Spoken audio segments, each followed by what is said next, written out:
Welcome to back to coaching में आपका स्वागत है। आज के वीडियो में राष्ट्रीय आय सह मेधा छात्रवृत्ति परीक्षा 2022 में पूछे गए रीजनिंग के 10 क्वेश्चन डिस्कस करेंगे। इससे पहले के वीडियो में हम लोग क्वेश्चन नंबर 1 से लेकर के क्वेश्चन नंबर 25 तक डिस्कस किए थे। आज हम लोग क्वेश्चन नंबर 26 से डिस्कस करेंगे। अगर आपने अभी तक क्वेश्चन नंबर 1 से लेकर के क्वेश्चन नंबर 25 तक का वीडियो नहीं देखे हैं तो चैनल के प्लेलिस्ट में या वीडियो के डिस्क्रिप्शन में लिंक दिया गया है, जाकर देख सकते हैं। अगर अभी तक आपने मेरे YouTube channel back to coaching को सब्सक्राइब नहीं किए हैं तो सब्सक्राइब कर लीजिए, क्योंकि यहाँ ऐसे ही ज्ञानवर्धक वीडियो लाता रहता हूँ। तो चलिए शुरू करते हैं क्वेश्चन नंबर 26 से। क्वेश्चन नंबर 26 दिया गया है, देखिए बहुत अच्छा क्वेश्चन है। यदि 3 संख्याएं 2, 5, 7 के अनुपात में है और उनका योगफल 280 का आधा है, तो इन तीनों में से सबसे छोटी संख्या का वर्ग कितना है। देखिए बहुत अच्छा क्वेश्चन है। योगफल दिया गया है 280 का आधा, तो 280 का आधा करिएगा तो कितना हो जाएगा, 280 गुने 1/2 यानी हो जाएगा 140। 140 हो गया तीनों संख्याओं का योगफल। तीनों संख्याओं का योगफल कितना हो गया, 140। याद रखिएगा, तीनों संख्याओं का योगफल 140 हो गया। तीनों संख्या यहाँ पर दिया गया है कितना कितना, 2, 5, 7। तो तीनों को अगर अनुपात में जोड़िएगा तो ये हो जाएगा 14। निकालना क्या है, छोटी संख्या। जैसे हम निकाल रहे हैं ऐसे ही निकालिएगा, क्योंकि एग्जाम में 1 मिनट एक क्वेश्चन के लिए दिया जाता है और क्वेश्चन सभी क्या होगा, ऑब्जेक्टिव होगा। तो इसीलिए आपको क्या करना है, शॉर्ट में सॉल्व कर लेना है और आंसर को जो है गोला भर देना है। क्लियर। तो अब देखिए यहाँ पर छोटी संख्या का वर्ग निकालना है। तो सबसे पहले इसमें छोटी संख्या 2, 5, 7 में क्या होगा, 2 होगा, तो यहाँ पर 2 लिखेंगे। अब इसको सॉल्व करेंगे तो छोटी संख्या निकलेगा, लेकिन हम लोग को क्या करना है, तो छोटी संख्या का वर्ग निकालना है, तो इसको वर्ग कर देंगे। अब इसको सॉल्व करिएगा तो देखिए 14 का पहाड़ा 10 बार पढ़िएगा तो 140 होगा। 10 को अगर 2 से गुना करिएगा तो ये हो जाएगा 20, तो 20 के पावर 2। 20 को 2 बार गुना करिएगा तो कितना होगा, 400। विकल्प पहला इसका सही हो जाएगा। अगला क्वेश्चन दिया गया है, ये भी बहुत अच्छा क्वेश्चन है। एक व्यक्ति जिसके कोई भाई बहन नहीं है, एक फोटो की ओर संकेत कर कहता है कि यह लड़का मेरे पिता का पुत्र है, बताए कि फोटो में कौन है। उस व्यक्ति का पुत्र, उस व्यक्ति के पिता, स्वयं वह, उस व्यक्ति के दादा। देखिए यहाँ पर ध्यान दीजिएगा कि व्यक्ति के पास कोई भाई बहन नहीं है और पिता का पुत्र, तो पिता का पुत्र वो स्वयं हो जाएगा। तो इसीलिए यहाँ पर सही आंसर होगा विकल्प तीसरा, वह स्वयं। अगला क्वेश्चन दिया गया है कि 1265 में से क्या घटाया जाए कि प्राप्त संख्या 29 से पूर्णतः विभाजित हो जाए। देखिए ये भी बहुत अच्छा क्वेश्चन है कि 1265 में से क्या घटाया जाए कि प्राप्त संख्या 29 से पूर्णतः विभाजित हो जाए। तो इसके लिए कुछ नहीं करना है, आपको बस 1265 में क्या करना है, तो 29 से भाग दे देना है। 29 से भाग दीजिएगा तो यहाँ 4 बार में 116 हो जाएगा, घटाइएगा तो 0, 1 यानी 10 हो गया। अब उतरेगा 5, 3 बार में लगेगा 87, 29 तिया 87, घटाइएगा तो ये हो जाएगा 18। तो शेषफल कितना आ गया, 18। तो इसका सही आंसर होगा 18। अगर 18 ये कम होता या 1265 में से 18 अगर घटा लिया जाए तो ये संख्या 29 से पूर्णतः विभाजित हो जाएगा। दो संख्याओं का गुणनफल 24 तथा उनके वर्गों का योगफल 52 है, तो उनका योगफल ज्ञात कीजिए। देखिए बहुत अच्छा क्वेश्चन है कि 2 संख्या दिया गया है। मान लीजिए एक संख्या a है और एक संख्या b है, दोनों का गुणनफल कितना है, 24। जैसे दिया गया वैसे हम लोग कर लेते हैं। और दोनों संख्या के वर्गों का योग 52 है, तो a² + b² = 52। हो गया। आगे देखिए, तो उनका योगफल ज्ञात कीजिए। योगफल निकालना है, a प्लस बी ज्ञात करना है। तो हम लोग क्या करते हैं, a प्लस बी के होल स्क्वायर अगर कर देंगे तो ये फार्मूला हो जाएगा a square plus B square plus 2ab। अब देखिए a प्लस बी के होल स्क्वायर को इसको ऐसे ही रहने देते हैं, बराबर a प्लस, यहाँ पर a square plus B square का मान कितना दिया गया है 52, प्लस यहाँ 2 को हम लोग 2 लिख देते हैं, गुने a गुने b का मान कितना है 24, तो यहाँ पर हम लोग 24 लिख देते हैं। अब इसको आगे सॉल्व कर लेते हैं, तो ये हो जाएगा 52 अब प्लस 48, 48 में अगर 52 को जोड़िएगा तो ये हो जाएगा 100। ये मान किसका हो गया, ये मान हो गया a प्लस बी के होल स्क्वायर का मान हो गया। हम लोग को निकालना है a प्लस बी का मान, तो a प्लस बी का मान क्या हो जाएगा, यहाँ देखिए स्क्वायर है तो इधर क्या हो जाएगा रूट, तो 100 का रूट हो गया, 100 का वर्गमूल 10, तो 10 हो जाएगा इसका सही आंसर। देखिए बहुत अच्छा क्वेश्चन है और इस तरह का क्वेश्चन बार बार एग्जाम में पूछा जाता है। आप चाहे तो इसका स्क्रीनशॉट भी ले सकते हैं। देखिए सबसे पहले हम लोग यहाँ पर क्या किए हैं, दो संख्या का गुणनफल 24 दिया गया है, तो हम लोग लिख लिए a गुने बी बराबर 24 और वर्गों का योग 52 दिया गया है, तो a square plus B square बराबर 52। तो उनका योगफल निकालना है दोनों संख्या का, यानी a प्लस बी निकालना है। तो हम लोग क्या किए, a प्लस बी का होल स्क्वायर कर दिए। तो a प्लस बी का होल स्क्वायर के लिए फार्मूला होता है a square plus B square plus 2ab। a square plus B square का मान 52 दिया गया है और ab का मान 24 दिया गया है, तो 24 को 2 से गुना कर लिए हो गया 48, 48 में 52 को जोड़े तो हो गया 100 और 100 का वर्गमूल यहाँ पर 10 आ गया, क्योंकि हम लोग को a प्लस बी का मान ज्ञात करना था। अगला क्वेश्चन दिया गया है क्वेश्चन नंबर 30। देखिए क्वेश्चन नंबर 30 क्या है, यहाँ पर ध्यान से देखिएगा, बहुत अच्छा क्वेश्चन है ये भी। क्वेश्चन नंबर 30 देखिए, यहाँ पर क्वेश्चन नंबर 30 में दिया गया है कि 12 किलोग्राम चीनी का मूल्य 6 किलोग्राम चावल के मूल्य के बराबर है। 10 किलोग्राम चीनी तथा 8 किलोग्राम चावल का मूल्य 1040 रुपया है। 1 किलोग्राम चीनी का मूल्य ज्ञात कीजिए। इसमें 1 किलोग्राम चीनी का मूल्य ज्ञात करना है। तो सबसे पहले यहाँ 12 किलोग्राम चीनी, तो हम लोग लिख लेते हैं 12 किलोग्राम ये चीनी हो गया, बराबर 6 किलोग्राम राइस। ठीक, अब देखिए दोनों बराबर कर दिए, निकालना किसका मूल्य है, चीनी का। तो हम लोग यहाँ पर क्या करते हैं, आर बराबर लिखते हैं, तो ये हो जाएगा 12s बट्टे 6। ये देखिए 6 ये अभी गुना में है तो उधर जाएगा तो भाग में हो जाएगा, तो यानी 12s बट्टा 6 हो गया। अब देखिए सवाल में दिया गया है कि 10 किलोग्राम चीनी, तो 10s हो गया ये, प्लस 8 किलोग्राम चावल, तो 8 गुने आर लिखेंगे, तो आर का मान यहाँ पर 12s बट्टे 6 दिया गया है, तो 12s बट्टे 6 लिख लेते हैं, बराबर कितना दिया गया है, तो 1040। तो यहाँ पर लिख लेते हैं 1040। समझ में आ गया। 10s प्लस यहाँ पर काटिएगा तो ये 2 बार में पूरा पूरा कट जाएगा, यानी ये हो जाएगा 16s बराबर 1040।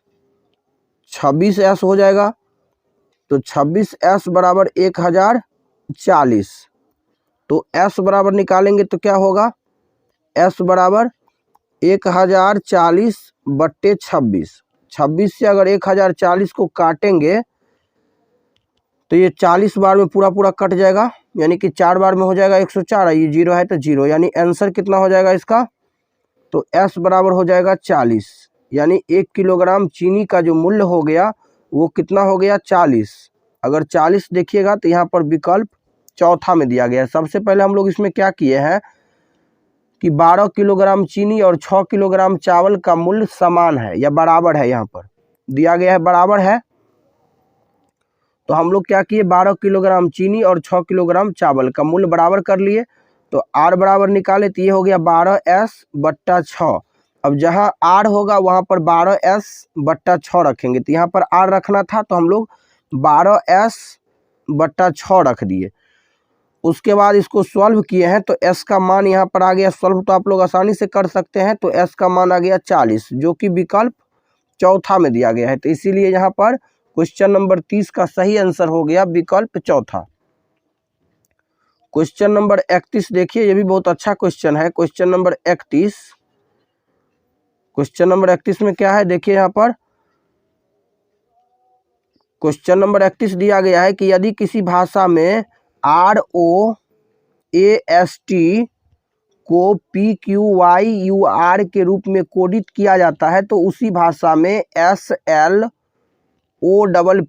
को कैसे कोडित किया जाएगा। देखिए, इसको कोडित इस प्रकार से किया गया है, इसको कोडित ऐसे किया गया है, तो इसको कोडित कैसे किया जाएगा, यही इसमें क्वेश्चन में यही पूछा जा रहा है कि इसका कोडित ऐसे किया गया है। ध्यान से देखिए कि ROAST को कोडित किया गया है PQYUR, तो उसी प्रकार SLOPPY को कैसे कोडित किया जाएगा।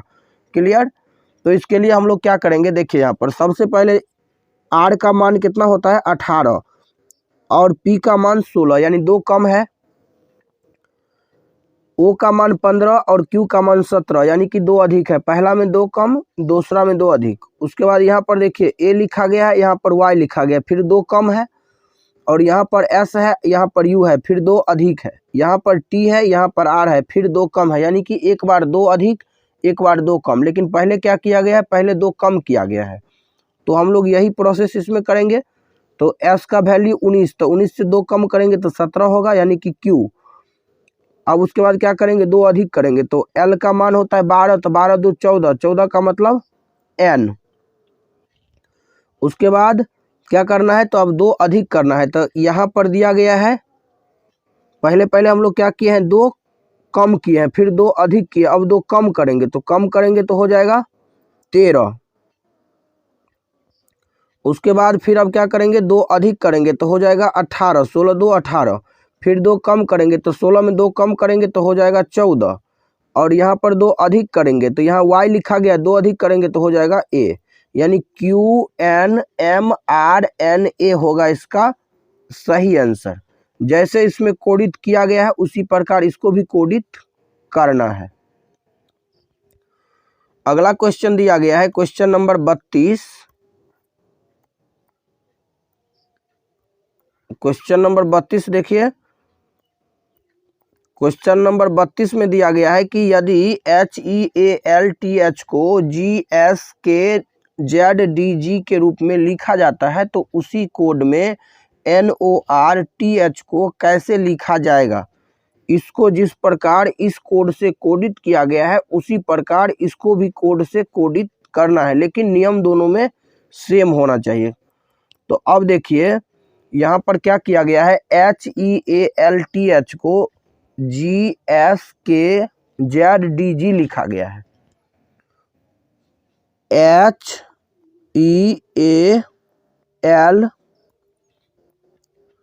HEALTH इसको लिखा गया है GSKZDG, यहाँ ऐसे करके लिखा गया है।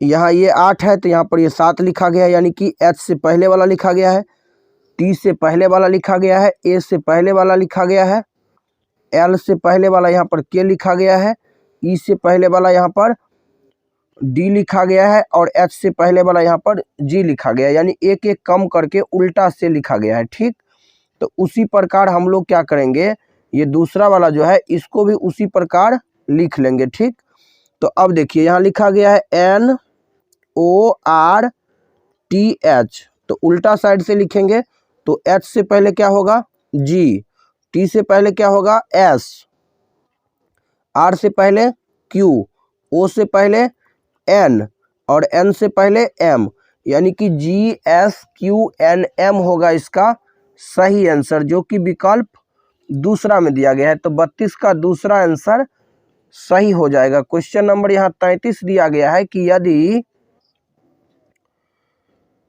AT बराबर 20, BAT बराबर 40, तब CAT का मान क्या होगा। देखिए यहाँ पर A का मान होता है 1 और T का मान होता है 20, इसका मतलब हुआ कि 20 को 1 से गुना किया होगा तो तो 20। दूसरा भी इसी प्रकार देख लेते हैं। b का मान 2, a का मान 1 और t का मान 20। तो 20 को 2 से गुणा करेंगे तो कितना होगा? 40 होगा। कितना होगा? 40। देखिए यहाँ 40 लिखा गया है।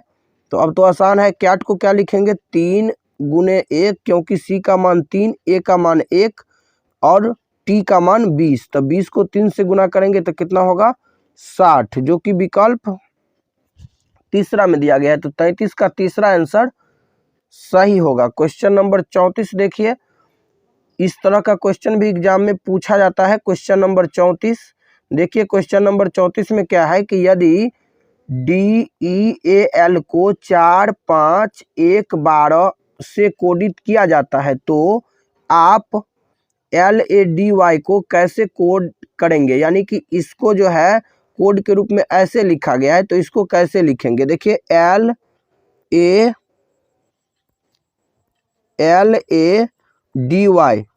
यहाँ पर ध्यान से देखिए, D का मान 4, E का मान 5, A का मान 1, L का मान 12, यानी कि सबका मान दिया गया है। तो L का होता है 12, A का होता है 1, D का होता है 4, Y का होता है 25। 12, 1, 4, 25, जो कि विकल्प दूसरा में दिया गया है। तो 34 का दूसरा आंसर सही हो जाएगा। क्वेश्चन नंबर 35 दिया गया है और ये आज का अंतिम क्वेश्चन है कि यदि GO बराबर 32, SHE बराबर 49 तो SOME का मान क्या होगा? देखिए यहाँ पर GO को 32 लिखा गया, तो कैसे लिखा गया होगा?